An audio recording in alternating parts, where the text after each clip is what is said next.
I'll give them a quick 3, 2, and 1.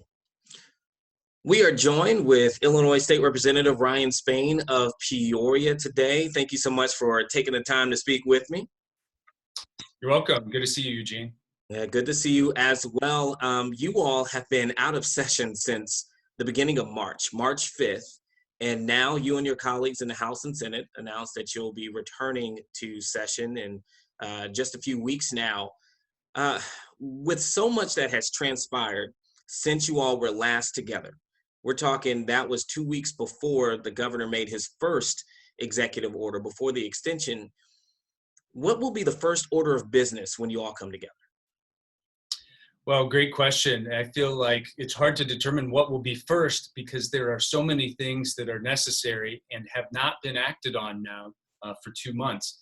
It's one of the reasons that I have called for the legislature to be reconvened for the last 2 months. And I'm happy that we're going back to doing our job that we were elected to do. It's been frustrating because only the Speaker of the House or the governor himself can call to reconvene the legislature. And so when we are here trying to do as much as possible to help our constituents and weigh in and provide appropriate checks and balances and guidance and feedback about many of the decisions the governor has been making for the last 2 months, we really need to have the legislature involved with helping to make these decisions. You've been calling, and you've been calling for a return for quite some time. And now that you all are coming back, there are some requirements that they're asking. You being okay with being tested before you go in. There's going to be the separation of the two in different buildings as far as the House and Senate. As far as safety is concerned, the precautions that are being taken, are you okay with that as well? I'm happy with the precautions that are being taken. I think they could have been taken many weeks or even months ago. The legislature was never precluded from meeting. The legislature and all units of government have been considered essential. So really, I believe we should have been meeting a long time ago, but I'm happy to comply with all of the safety precautions in order to continue doing our work. I had a drive-through test conducted for myself. First time I've been tested for COVID-19 this morning at Heartland Clinic on Wisconsin. And I'm happy to wear a face covering in communication with my colleagues in the legislature. I want everyone to be safe, but I think that there are many things we can do while being safe, like doing our job in the legislature, and also beginning to restore our economy and allowing businesses to operate in a safe way as well. What do you think would have been different? Let's say you all would have been in session a month ago. What would have been different? How do you think, in terms of the governor's orders, in terms of the impact that has taken place and taken shape in the state of Illinois? What do you think legislators, the General Assembly, would have been able to do differently during this time? I think we could have avoided some of the mistakes made early on by the governor, and I don't think they were intentional. I think they were oversight mistakes made as important decisions had to be made quickly. And if we had more communication and involvement from the legislature, we could have made sure that certain types of businesses were not shut down in a way that really didn't make sense. One of the big points of frustration is that for a big box, large corporate store, they're open for business, selling just about everything. But any local business that may sell some of those same products are shuttered and closed.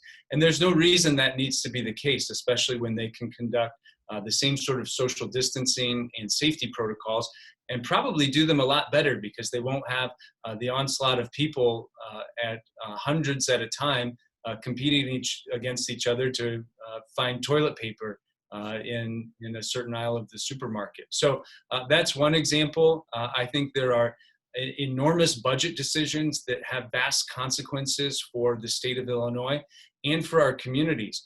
We are still waiting to finalize the reimbursement protocols for local units of government who have been promised funding through the Congressional CARES Act that was passed back in March. And that's very frustrating because communities are making decisions about laying off employees not knowing what will happen with response from our state government. And I also strongly disagree with any effort the governor may make to penalize or weaponize federal funding against communities that happen to disagree with the pace and regionalization of his reopening strategies. And let's talk about that. The governor doubled down on that yesterday as your region, your community, Peoria City, County, and 10 other counties within Central Illinois, they've released their plan on how they would like to move forward using a lot of the governor's metrics, but fast tracking them and wanting to get the process going to reopen the economy here. When it comes to the plan that's been released in your area, what would you tell to businesses that are hearing from the governor one thing, but hearing from their local city and county officials another? Who should they listen to, big brother or little brother, so to speak? Well, I first would say to the governor, Governor, you need to listen to the science, to the data, to the healthcare experts, to the epidemiologists that have constructed this regional plan for the Peoria area. And it's not just the Peoria area, it's really an 11 county region here that's part of the heart of our state. And we've called it that. The plan has been developed by public health experts. It's supported by healthcare institutions. And really, it shows that by following the data that, as you point out, Eugene, are the metrics he has established already for our state, this area, this part of Central Illinois, is already meeting and exceeding every one of those measurements. And we have been doing so for well over a month. And so to arbitrarily establish a date for which measurements begin to count and any measurements before do not, I think is an arbitrary mistake. And I think the governor needs to listen to, again, the scientists and follow the data for Central Illinois. Yeah, and for those who may not know, the governor setting that date is May 1st, and then saying 28 days after, that's how he's setting his metrics. And obviously in those in Peoria and other parts of Central Illinois, as you say, believe that they've been hitting those well before May 1st. But again, remember, on May 1st, we did not have a major transformation in the state of Illinois.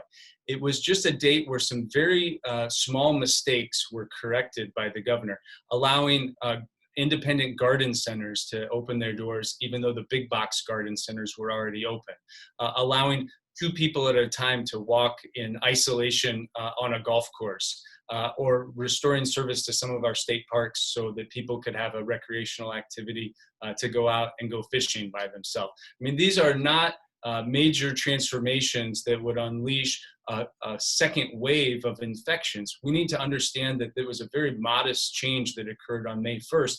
So we really need to be looking back further at a regional level and understanding what were the data and measurements in place even weeks before May 1st.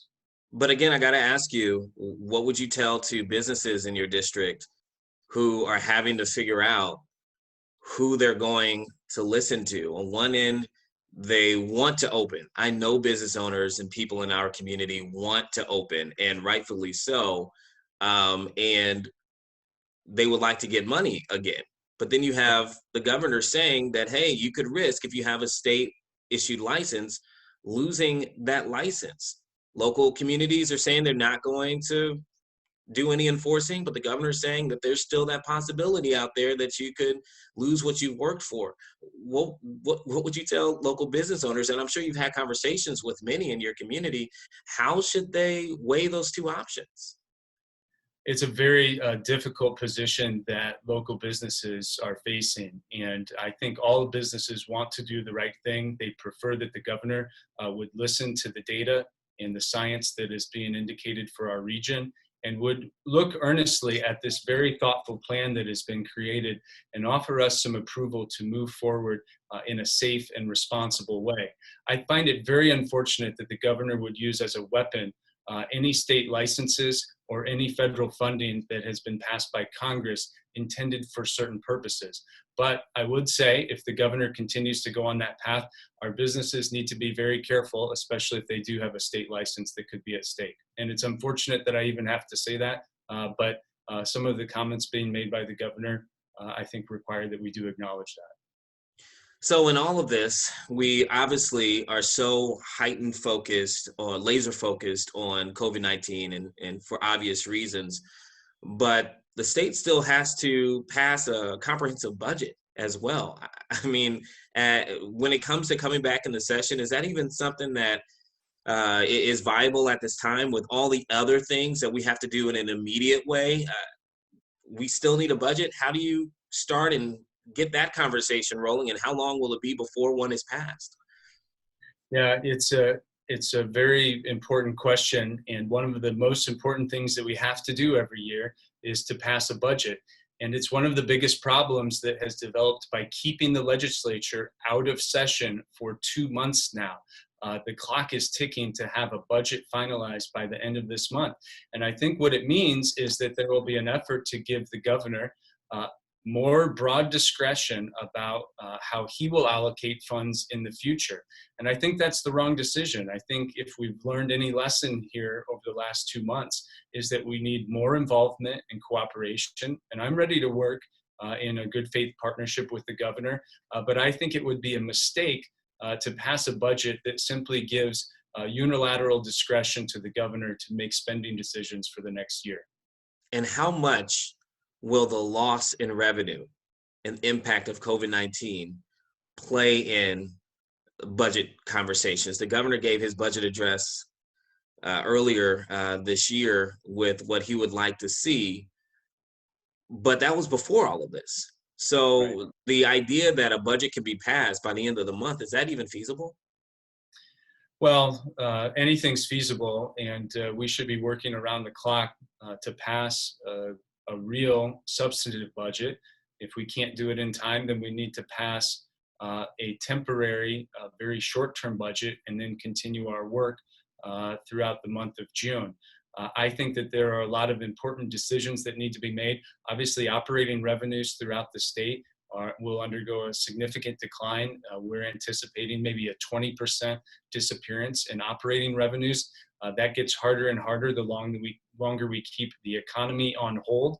And it really ties our hands in our ability to offer any assistance to get families back up on their feet and businesses back up on their feet. So it's a catch-22 situation that I fear we're making more difficult by not listening to the science and not following the data that would allow us to begin the process of safe and responsible reopening that would occur in modest phases and be managed by our local public health experts and epidemiologists.